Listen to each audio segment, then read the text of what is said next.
alone through the forest. Occasionally he glanced behind him as if to check that he was not being followed. Then, in the distance, he saw two horsemen. They were cloaked and hooded, and apparently he expected them to be there. After a brief pause in which he seemed to prepare himself for the meeting, he cantered forward towards them.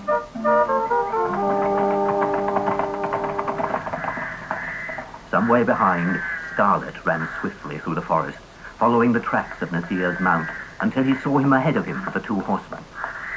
He threw himself down and watched them from the cover of the undergrowth while he recovered his breath. They were too far off for him to hear what they were saying, but they appeared to be arguing. Carefully, Scarlet crawled towards Nasir and his two companions. But before he was within earshot, the three horsemen suddenly rode off. Scarlet cursed under his breath as he watched them go. Then he turned and made his way back to the outlaws' camp. In the great hall of Nottingham Castle, the sheriff was having his beard shaved off by a nervous barber. The sheriff winced and grabbed the barber's hand. You cut me again, you'll lose your fingers. You're shaving a sheriff, not skinning a rabbit. He was not altogether sure that he should have his beard removed, and he looked across to Gisburn for reassurance. I hope I'm doing the right thing, Gisburn. Gisburn gave him a supercilious smile. Oh, yes, my lord. A great improvement. The sheriff glared at him as a servant entered the hall to announce a messenger from the king. As the sheriff turned, he was nicked by the barber. You palsied butcher! You've mutilated me! He began to lash out at the unfortunate barber. I want him flayed alive, Gisburn. Flayed alive! Hey, I'm lacerated. Out! Out! Get the villain out! He bumped into the king's messenger and sank into his chair, holding a towel against the almost invisible cut on his face. The messenger looked at him arrogantly. This cannot wait, my lord. I am Hubert de Guiscard, herald to the king, and what I have to say is for your ears alone. Gisburn glared as he left the hall in response to the sheriff's gesture of dismissal. When they were alone, Guiscard turned back to the sheriff. I'll come directly to the point. The king wishes you to put an end to the wolf's head, Robin Hood, immediately. Immediately? Excellent. How? The method hardly concerns him, but what does concern him, my Lord Sheriff, is that the name of Robin Hood has become a symbol of resistance to the authority and governance of King John.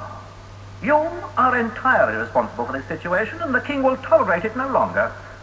Unless the wolf's head dies within the month, you are to be stripped of your office and sent to fight the king's enemies in Normandy. Your successor has already been chosen. Do you understand me? Yes, You've made yourself perfectly clear. And I wish you good hunting, Sherwood. In a clearing in the forest, the sun shone warmly. Little John watched as Tuck milked a goat. All again, Rachel? For all of us? I'm not a fortune teller, John. How should I know? I'll tell you this, though. If we do have to die, it's not the end. Can't be, can it? Little John got to his feet as Scarlet came into the camp. Did you catch up with him? Well, yeah. He met a couple of strangers and rode off with them. Do you think he'll be back? Tuck nodded as he finished milking the goat. He'll be back. He wouldn't betray us. Not Nasir. Scarlet looked at him doubtfully. And what's he up to? The others didn't know. Robin and Marion walked back to the camp from the pool in the forest where they'd been swimming. Robin heard the voice of Herne calling him and told Marion to go on and he would join her later. They kissed gently, and Marion watched him with a premonition of danger as he walked away from her. Herne waited quietly for Robin to approach him. Oh, he's the greatest enemy. He's always been near you. Sometimes at your shoulder. I've known he was there. You must face him. Listen. Each man travels along one path, and at the end of it, if he has courage, he will meet himself and know his power. Will you be there? No, but we can't be parted. Another riddle for you. Go now. For a long moment, Robin looked at her, and then turned and ran away through the dappled sunlight. In the great hall of the castle, the sheriff was discussing tactics with his captains when Gisborne brought in 2 prisoners, a strong man and a young boy. Edward of Wickham, my lord, and his son. I've left men at the village. No one can leave. The sheriff eyed the prisoners. You're wondering what I'm up to, aren't you, Edward? All right. I'll tell you. You are a troublemaker. You support Robin Hood. You and everyone in your village have been helping that wolfhead and his gang for months. I've had my eye on Wickham for some time. And tonight, I'm clearing it of every man, woman, and child. I'm selling the men to Ranulph of Chester. He wants more soldiers. The rest can go begging for all I care. Edward the blacksmith strained against his bonds. This is shameful. Yes, it is, isn't it? And you're to blame. It's going to haunt you because I'm letting you live. And your son, too, provided you do as I say. Nice little boy, isn't he? He's done you no harm. He's your son and he lives in Wickham. The sheriff took an apple out of the bowl and gave it to the boy. No. I'm sure you love your father very much. You don't want anything bad to happen to him, do you? The boy shook his head. That's right. What an intelligent child. So you're going to take a message for him, aren't you? To Robin Hood. In the forest, Nazir and his 2 companions had dismounted. While one saw to the horses, Nazir attacked the other. They fought violently with swords. The other saw what was happening and joined in. Nazir killed one and disarmed the other. The man fell to his knees and ripped open his shirt, resigned to death. But Nazir sheathed his sword. El Hassan al-Sabar. One death is enough. He picked up his bow, mounted his horse and rode off. But the other man followed. Sadly, Nazir raised his bow and shot an arrow into his chest. The man fell from his horse and lay dead upon the ground. Nazir looked at him in sorrow. It is finished. Then he turned his horse and slowly began to make his way back towards Sherwood. Robin and Marion and the other outlaws made their way to Wickham in answer to a message brought by Edward's son. The village appeared quite normal as the outlaws approached it. And then Scarlet saw the sunlight reflected from the helmet of a concealed soldier. It's an ambush. The village was occupied by the sheriff and his men, waiting to trap Robin and the others. The outlaws scattered as the crossbowmen began to shoot. Gisborne attacked Robin, who drew his sword, Albion, and called out to the others, Get back to the forest! The fighting was furious and short. Many soldiers were killed, but little John was knocked unconscious to the ground. Scarlet went to his aid and was overwhelmed and captured. There was nothing the others could do against such superior odds, and Robin, Marion, Tuck, and Much retreated into the forest to safety. The sheriff called for his dog handlers, who set their hounds on the outlaw's scent and trailed after them. The sheriff and his knights mounted their horses and followed. The outlaws ran swiftly through the forest with the hounds relentlessly leading their pursuers in the right direction. Robin urged the others on. We'll make for the stream. They reached the water, splashed through it, and continued to run on.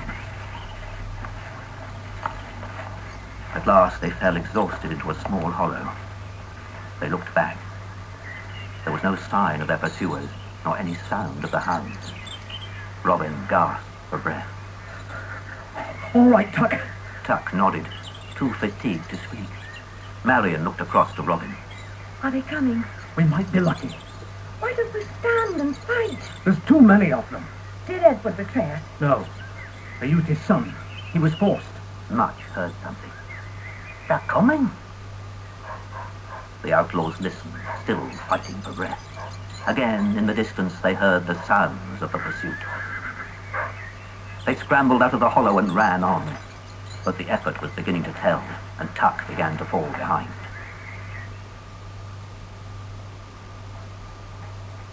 In the village of Wickham, Little John and Scarlet, with their hands tied behind them, were brought to face Gisborne. Where's the Saracen? Where is he? Why isn't he with you? Scarlet stared back at him. Wouldn't you like to know? Gisborne hit him across the mouth. Yes, it's the end for all of you. You're finished. Put them in that hut.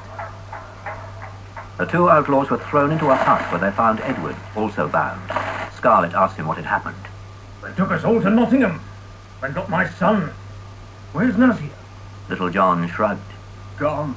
Scarlet looked thoughtful. You think he knew this was going to happen? Well, he'd have warned us, wouldn't he? Maybe. Yeah.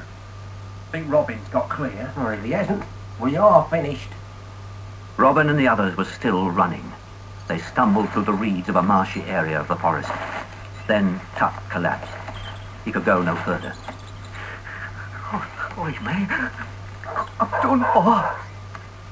The baying of the hounds came ever nearer. Robin dragged Tuck deeper into the reeds. We must hide him. Then go on. Nazir had reached Wickham and seen that things were not as they should be. He tried to creep into the village to rescue Scarlet and Little John. As he did so, he was seen and attacked by the men-at-arms. He put up a desperate fight, but the odds were too great, and he was driven against the wall of a hut and surrounded. He looked at Gisborne and shrugged before dropping his swords. The men rushed forward and bound him and threw him into the hut with the others. He struggled into a sitting position and looked at Scarlet. Where is Robin? Where are the others? They got away. Leastways, we hope they did. Scarlet looked at Nazir suspiciously. Who were those men you went off with? So, it was you who followed me. Yeah. Who were they? Assassin. In your tongue, assassin. Killers. They kill, yes. But for their belief. So, what did they want with you? I'm one of them. They were sent to take me back. Then why didn't you tell us all this? It was my quarrel. But now I have washed my hands of them. And they let you? They had no choice. Among the reeds in the forest, Tuck crouched down and watched as the dog handlers charged past him with their hounds. After them came the men-at-arms, who were within a few feet of him, but did not see him. Tuck breathed a sigh of relief and waited until they were well away from him. Then he crept out of his hiding place and looked around. All seemed clear. He moved off and was suddenly confronted by 3 soldiers. He drew his sword, but tired as he was by the long chase, the outcome was inevitable. He was disarmed and bound, and one more outlaw became a prisoner of the sheriff.